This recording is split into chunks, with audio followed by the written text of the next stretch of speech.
Hi, everyone. My name is Nicole Morellis, and I am a Ruby ambassador with Plexus Worldwide. And I am thrilled to be going over Atomic Habits, Chapter 3 and 4 with you guys today. There is so much goodness packed into these two chapters that I've got a lot to cover, and I'm probably going to go a little quick, but and hopefully I can get it all done in 15 minutes. But we'll just go ahead and dive in. If you see me looking down, I have my notes right here. So it starts with the process of habit formation is trial and error. You guys, I wish people understood this concept and accepted it because I feel like more people would see successes in their life if they would just accept this truth. When you start something new, you have to be okay with error. We've heard it before. Failure is a part of success. And we've heard it on multiple coaching calls and meetings that we fail forward in this business. And so that is the same concept. Um, how this applies to Plexus is you have to be willing to be not so great at something in order to become really good at it. Um, and that goes for any of the skill sets. And for example, IPA, having conversations with people. When you have conversations, you start figuring out what works and what doesn't work. It's trial, error, trial, error. And so you have to be unafraid to engage in this process. Your first conversation, you're probably like most of us are going to be puking Plexus. You guys, it is something that we do and it's not effective. You find out that your first conversation is not effective, but trial error. And after conversation, your 100th conversation, you've mastered wording. You have mastered this skill of having conversations. And so something I love is the puzzle and box cat experiment. Um, it shows the increments when the cat is placed in this puzzle box. There's a lever, and once he learns to press it down, he escapes to his reward, which is his food. And you can see the different time increments. And I love this visual because it shows that progress isn't linear. Okay. You feel like you gain ground and then you feel like you lose ground. You feel like you gain ground and you feel like you lose ground. The key here is to keep going. The only time you fail is when you stop. And so just keep going. Progress is not linear. And so I love that analogy. Okay, the four areas where we must be willing to engage in trial and error with our businesses is our four pillars, which is recruiting, retention, duplication, and leadership. These are all trial and errors. We figure out along the way what works and what doesn't work. But you have to be willing to engage in that process in these four areas in order to create good habits around your business. Something else that he talks about is the feedback loop. This is trying different things until something works and only the useful things remain. And I love that because essentially what happens is it makes it easier to respond to certain things once that habit loop is complete. And again, I'm going to be going back to IPA a lot because that's the foundation of our businesses. If we don't have good habits in our IPA, we won't have a successful outcome. And so this looks like wording, picking what works and what doesn't work. And that feedback loop will create outcomes for us to know whether we need to refine something or ditch it altogether. And the reward of that is ultimately them choosing to go on this health journey with you. Something else that he says that I absolutely love is habits do not restrict freedom, they create it. How true is that? How true is that? Something I hear from some girls on my team is that they feel frustrated because they put a lot of time into their business and so much time that they feel burnt out. And something that I've been telling them is, hey, do you have a clear commitment? Because your consistency will follow your commitment. And so if you have an unclear commitment, which is time commitment. If you have an unclear time commitment, you have an unclear system, and that in turn turns out to be inconsistency, which equals frustration every single time. And so, on the other hand, if you have a clear commitment, your consistency follows suit. You have a clear commitment with clear systems, consistency, which equals time freedom, mental freedom. You're developing good habits, and ultimately, the end goal, which is financial freedom, which is why we all are, in this business together. So, next, I love this. Habits become automatic, whether they're good or bad. This is something that is so important because habits do not care how we feel, whether they're good habits or bad habits. For example, the gym, if you have set good habits for yourself over the past year and you tell yourself, man, I'm not feeling like going to the gym tomorrow, but tomorrow comes and the time comes that you normally go to the gym, 9 out of 10 times you'll go because the habit's there and the habit has formed discipline. And nobody is born more disciplined than anybody else. Discipline is sheerly a choice. And so you choose discipline, you choose the good habit, repeat it over time, it becomes a part of what you do. And that's a double-edged sword because it is also with the bad habits. So when they're bad habits, you're going to default in 10 out of 10. The next day comes, you won't go to the gym. And so it's all about choosing your habits. Okay, next, I love this. What you crave is not the habit itself, it's what it delivers. This is so good. He talks about a smoker and a cigarette. He doesn't necessarily crave the cigarette, he craves the relief that he gets from the cigarette. And so something with to make this applicable to Plexus is our habits, our IPA, and it delivers ultimately financial freedom. So those small habits every day and choosing that is the reward that it delivers is the financial freedom. And that's why we are all doing this. And so he says, building habits in the present allows you to do more of what you want in the future. Mic drop. So good. All right, next thing he says, oh, this is so good. I love this. Whether a response occurs depends on how motivated you are and how much friction is associated with that behavior. This reminds me of somebody's why. People's motivation comes from a big enough why. So for example, a mom wants to send her son to college. The pain is that she wouldn't be able to. And that pain, if it will outweigh the risk, if it's big enough, which the risk is rejection, sacrifice. If it outweighs that, she will then take action. And that is why big whys are so important for the longevity of somebody in their business pursuits. If they lack motivation or if they have a poor mindset, they will always choose comfort, AKA no response. So that is why somebody's why is so crucial. All right, page 49. I know I'm going so fast. I'm so sorry. Page 49. I love this. If a behavior is insufficient in any of these 4 stages, it will not become a habit. Eliminate the cue, your habit will never start. Reduce the craving, you will never experience enough motivation to act. Make the behavior difficult and you won't be able to do it. Side note, this is why implementing systems to your team is so important, because if they don't know what to do, they will not take action, period. Going back, and if the reward fails to satisfy the desire, they will have no reason to do it again. AKA, when you're on your coaching calls and you're doing goal setting, make the goals doable, because once they achieve the goal, they will want to repeat the habit. Okay, next.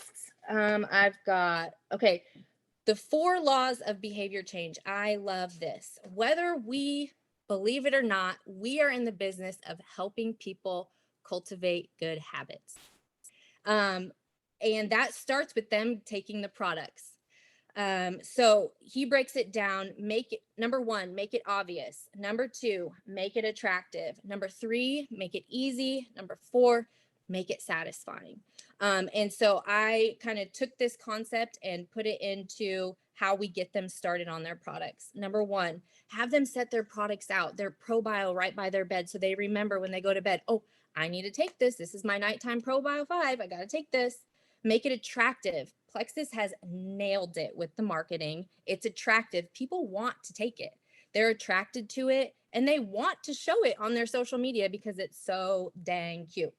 Okay, make it easy. They have made it so easy with the combos and the personalized combo packs. And we have an easy to follow getting started guide on their regimen. And number four, make it satisfying. Setting clear expectations and healthy expectations paired with their consistency equals results, and then they're satisfied, and then the cycle continues. Okay, chapter 4. If you don't get anything else from this call, this is so important. Chapter 4. Self-awareness is key for behavior change. You can't expect yourself or you can't expect your people to change their behavior if you don't love them enough, or if you don't allow somebody to speak into your life and point out the things that you or they are not aware of. This is so important. This goes back to having blind spots. We talked about this, I believe, in John Maxwell's Good Leaders Ask Great Questions, blind spots. So this is kind of the same concept here. And I have a little story really quick. So how this is applicable to me is I believe I was gold at the time, maybe senior gold. And I just had this really complaintive attitude. I got on one of the coaching calls with Natalie and I was like, boom, boom, boom, boom, complaining.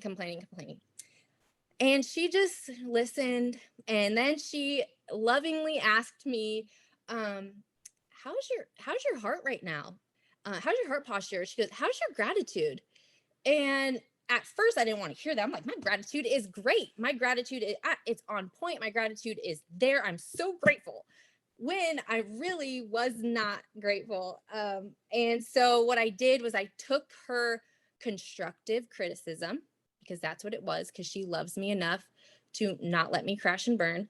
And I took that and I started a devotional. And this devotional was peeling back these layers of ungratefulness. And I had to literally repent and move forward because I wasn't being grateful and my attitude was terrible. So what happened then was my attitude changed. It brought more joy into working my business, and it's developed me as a person and as a leader. And so blind spots and having people speak into your life is so important, because I truly believe I wouldn't be where I'm at without that conversation. Because it's a trigger. It triggers every time I start getting into this complaintive attitude. I like remember that moment. So my brain formed a habit loop and I go right back to that conversation.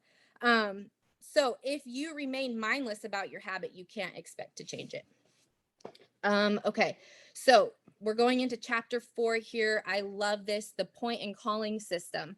I do this and I didn't even know it was called anything. I didn't know it had a name, but every day before I walk out of the door getting my kids to school, I'm like, okay, do you guys have your water bottles? Do you have your folders? Do you have your library books? Do you have XYZ? And then I do it to myself. I'm like going to the gym. I'm like, I got my shaker. I got my scanner card. I got all these things. And so he was implementing it to help it was the trains, and it reduced accidents and it actually saved people's lives. And that's incredible. That's incredible, because people stopped being lackadaisical in their work. And so how to apply this is, when I first started reaching out to people and having these conversations, I saw what was so ineffective was when I made the conversation about me and how Plexus helped me. And so what I did now from that point on is I would give myself a mental checklist. Am I making this about them? Is this solving a problem? Is this bringing a solution to their problem? Did I use a tool? Did I ask the magic question, etc.? So you do this so you don't miss anything, you avoid laziness in your work, and you stop just going through the motions. Pointing and calling is kind of like a checks and balance system, so you don't miss anything. Next, and I'm almost done here. Am I right on time, or am I going over? Okay. All right. Evaluate your habits, making a list. This is so good because because doing this is a process of becoming self-aware.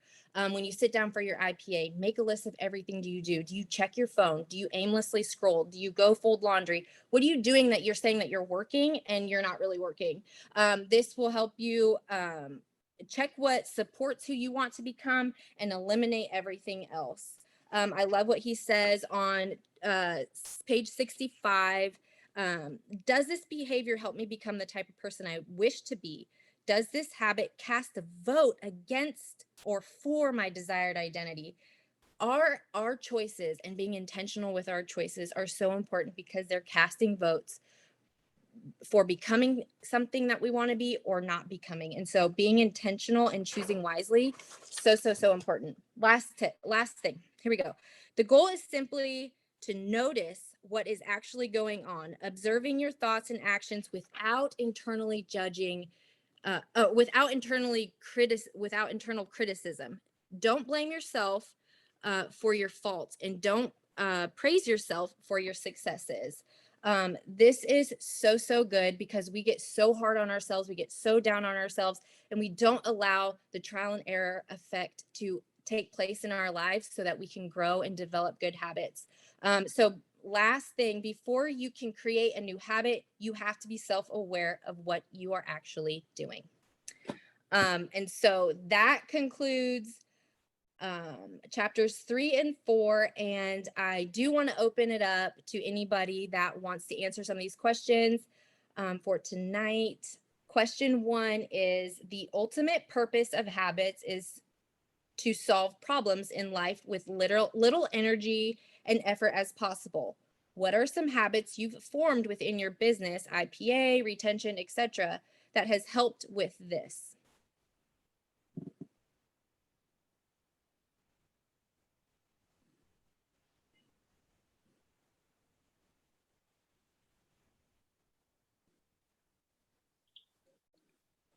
I'll start off. So a habit that I have personally created is setting a solid business hour and dividing it into different categories. So I'll have a certain amount of time for duplication, a certain amount of time for retention, and so on and so forth. So I get my entire IPA done within that 1 hour. So I know that's all I have to block for that. And I get so much more done because I'm prioritizing what needs to be done within that time frame. So when we have just like an open book on what we're going to achieve all day long, it seems like we're working so much more because you're scrolling, then you're doing some reach outs, then you're scrolling, then you're watching a reel, then you're doing this. So prioritizing, making sure that you have a set, organized categories and putting a timer on what you're doing really gets your business locked in, and you get the meat and potatoes done in 1 hour, and then everything else will follow. So that's one habit that I've been working on. Man, yeah, that's so good. There are so many distractions when you hop on and do IPA. And so having a solid system for yourself is so important. I totally agree. On the same line, Sabrina and I kind of did this together, established super hard boundaries for what can happen when you're working on retention, and then what can happen when you're working on recruiting, because I really think that going back and forth and not having a good habit of what behaviors are associated with that activity makes it feel like you're working a lot more than you actually are, and you're less efficient. So it's kind of, it's feeding the negative feedback because you're feeding the positives or negatives. So that's definitely been a good habit. So I think that a good habit that I've been doing is Whenever I reach out to somebody, I write their name down on this little form I have. Even if I'm out, I remember to write it down when I get home, and I can put the date, I can put remarks, I can put if I followed up. It kind of helps me remember instead of trying to keep all that in my head. So good. So one of the things that I have been working on is, can you guys hear me? I'm driving. Yes. Yeah, we can hear you. Okay. Sorry. I'm like, I don't know if it's connected to my car or not. One of the things that I've been working on is being a busy working mom. Being able to make sure that I post daily has been a struggle for me. So I've been blocking out time on Sunday nights to map out my posts for the entire week and writing down what I'm going to do Monday, Tuesday, Wednesday, saving pictures, graphics that I need. And then that way, even if the day gets super busy, I can find 5 minutes real quick to make sure that I'm posting. Man, so good. So good. So wise.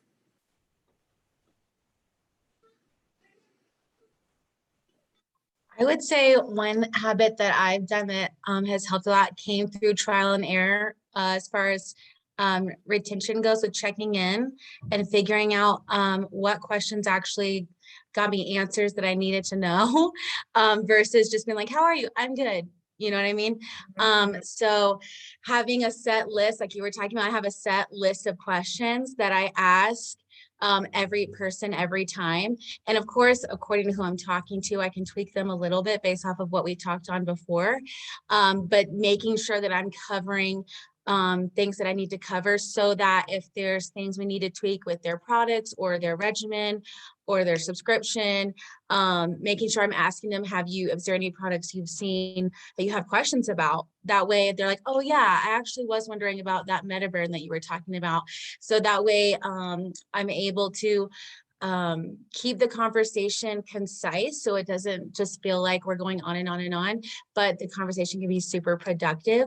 And so now what I'm finding is when I'm coming back, they already know what we're going to be talking about. So they've come prepared with, okay, so this go around, this, and this. So we're able to develop the system, and then they know what to expect out of reach outs too. And they know they're going to hear from me and that we're going to be able to answer their questions, so they can freely bring their questions. So that's helped me a lot, is having like a list of questions, but I did have to learn it through trial and error of like what questions worked and what didn't. Yeah, so good. That's maximizing your time and like having a really efficient conversation. Okay, I'm going to move on to question 2 here. What is your view of habits and freedom?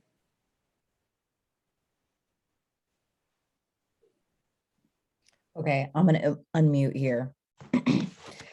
I am a very spontaneous, free spirit person. I've been told my whole life that I'm a free spirit since I was a child. And so that was just a go with the flow kind of situation. But over the past 6 years, as I have grown my business, I have learned that the real gateway to freedom is through building habits and systems, which would the me 6 years ago, I would like throw up even suggesting that. Like a schedule, time blocking, like that. I love freedom. That is a part of my personality type. That is everything to me. Freedom is everything to me. So over a year ago, I started working with an assistant company, and they were like, get your whole schedule on a Google Calendar and just time block it all out. And I was like, no, this is not going to work for me. This sounds horrific, but I'm paying you, so I'll do it, I guess. I was extremely resistant, and I expected it to fail. And I got my entire life and my day onto a time blocked Google Calendar in the app, all of that. And what I found was that it brought my life so much more freedom. I wasn't worried about when I was going to do my IPA anymore. It wasn't on my mind on repeat. It was, I'm enjoying my present moment now with my kids, my husband. I'm cooking dinner. I'm doing whatever. And I know that my time for IPA is coming. So I don't even have, it takes up no mental space. And so I was completely shocked to learn that scheduling my life and time blocking was going to bring me so much more freedom than living my life in spontaneity. I'll tell you, spontaneity is my love language, and so that was a shock for me. So my favorite part of the whole of these 2 chapters is that that's what brings freedom. It's shocking still to me. Okay, I'm done. So good.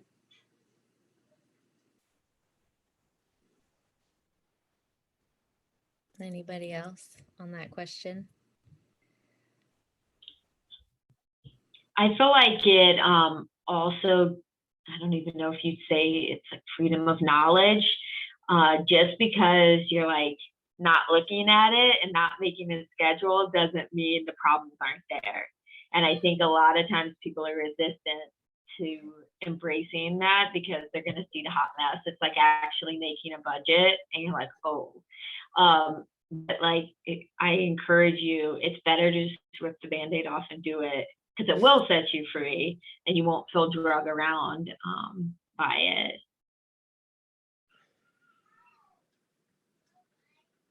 Yeah, so good. Anyone else have anything to say on that question? What is your view of habits and freedom?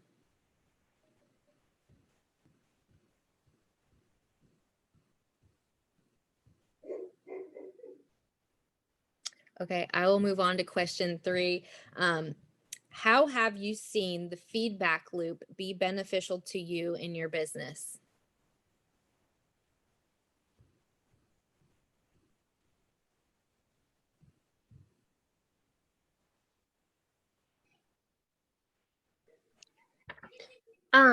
I'm gonna jump on really quick and try to start that convo. So today I did a wellness party, and for the last few days I've been asking people to come. So the first time I asked, they said no, and I just kind of dropped it. But then after talking to Kylie about it, instead I changed it to, well, could I just add you, invite you, and then you can look through all the posts afterwards. And the majority of them were saying, yeah, that sounds great. Whereas before it was a straight up no. So definitely just changing that, talking with Kylie, and then going kind of stopping at that no and instead trying to get a yes, if that makes sense. Yes, so good. Yes, trial and error.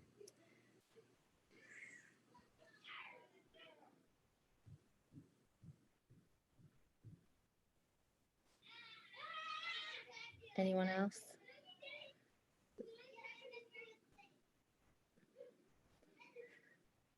Sorry if you can hear my kids playing and screaming in the background. All right, I will skip on down to question 4. Which strategies have you used already and or want to use? How will these responses improve your life or your business?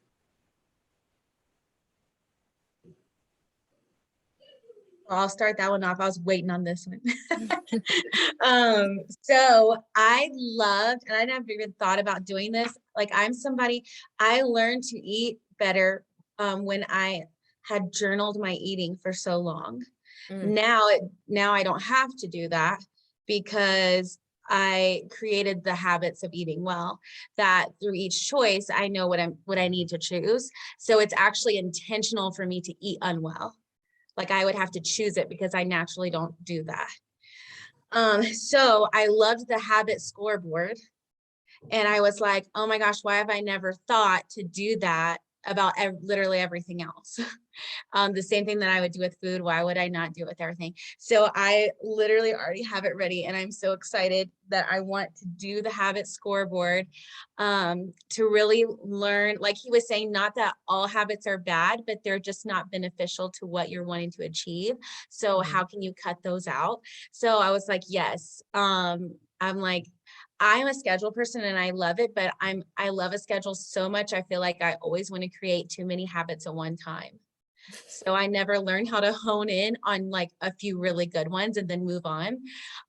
So I'm really excited to use the habit scoreboard and kind of dissect if I even have all these amazing habits, but I'm not focusing on the ones I need the most, which ones can I remove at the moment and really hone down on. So I'm super excited about habit scoreboard, and I think it's going to help improve just making the most out of my time so I can get, you know, really good at these things so that I can get really good at other things as well and not just be mediocre at a lot of things.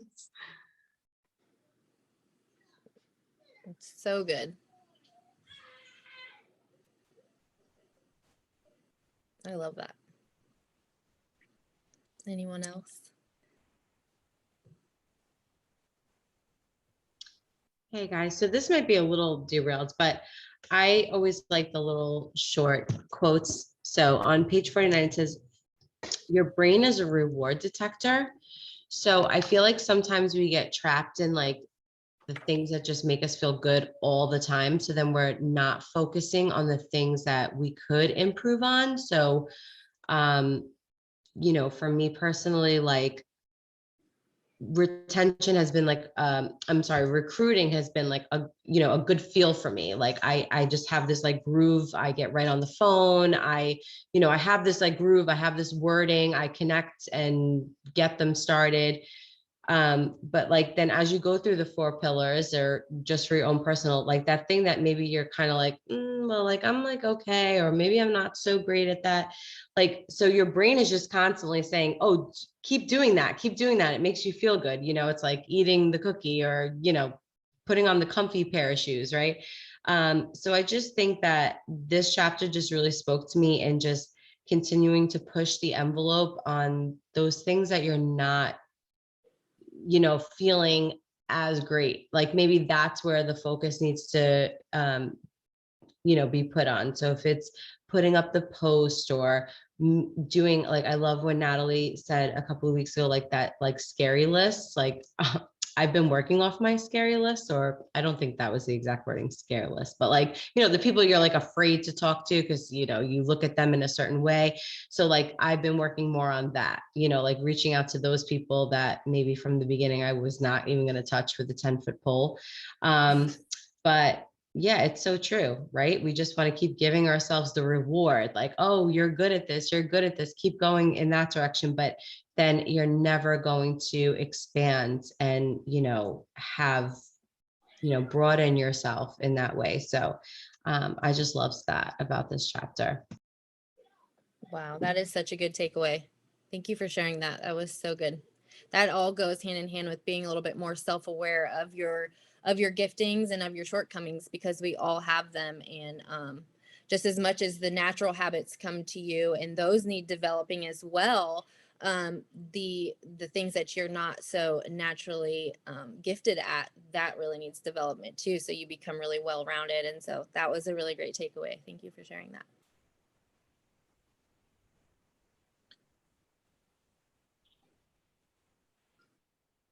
He hits on making things obvious, easy, attractive, and satisfying. I've focused on this over the past year, and don't discount the microscopic changes that make things easier. Like literally, where in your house are you working? Is that space dedicated to work? Is that space neat and organized? The little things of having to move stuff out of the way to sit down and work, having to it be messy, having it not well lit, all those tiny things add up over time to make it less likely. Think of the bike thing you talked about in the intro with the bike teams that changed tiny, tiny things and they added up. So I feel that way very strongly about your habits and specifically your IPA. And it's going to be more satisfying if you're doing it. So set yourself up to make it as fun and as attractive and as easy as possible. And if it doesn't feel that way, then you need to talk to your upline and figure out like why is it not feeling that way? Yes, so good. I loved when he talked about that as well. Those minor changes that no other coach was thinking of, that nobody else was taking into account for, made the biggest payoff in the end. And wow, that's such a cool story. I love that too. That's so good. Anybody else?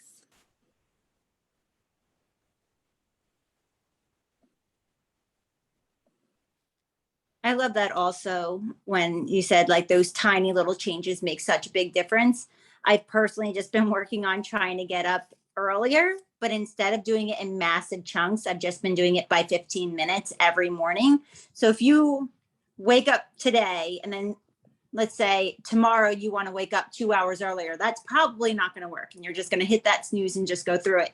But if you do it 15 minutes every single day, you're going to end up where you want to be, if not better.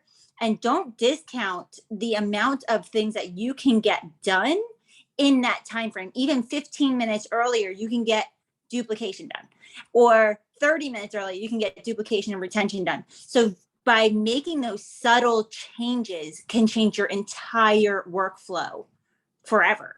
So that's what I'm working on. I have not gotten to where I want to be, but we are making subtle changes to get there.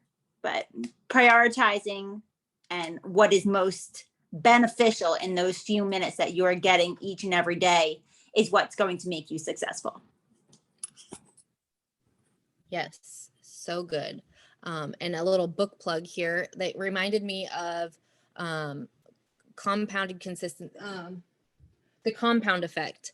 And so what he talks about is the seemingly insignificant, the 1% difference that you implement every day compounded over time equals a massive change, a massive reward. The trajectory of your life actually slopes up or down, whether we notice it or not.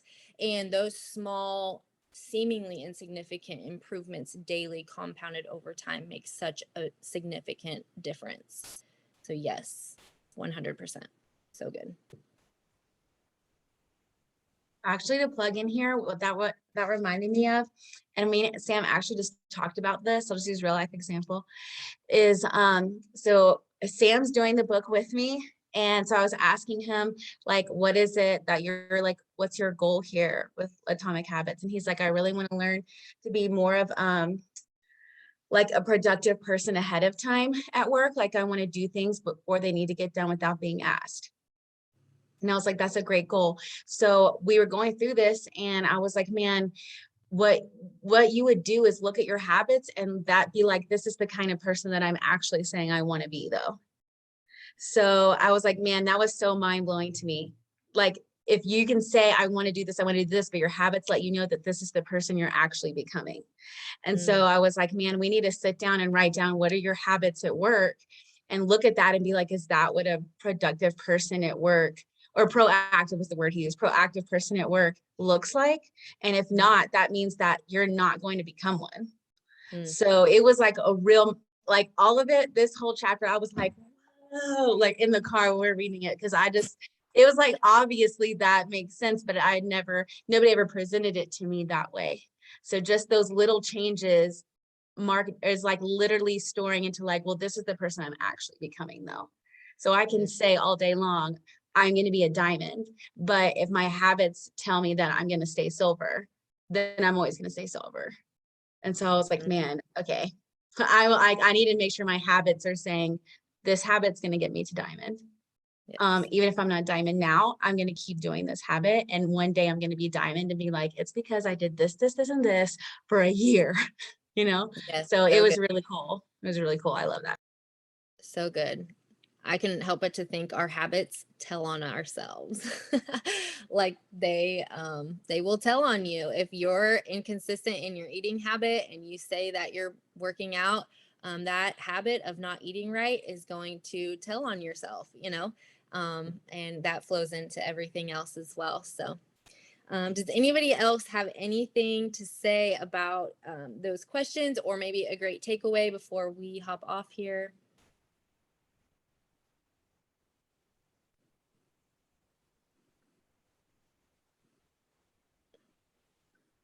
No. All right. Well, that is all I have for you this evening. Thank you guys so much. It was such an honor and privilege to share. And yeah, hope everybody had some good takeaways. And we will talk soon.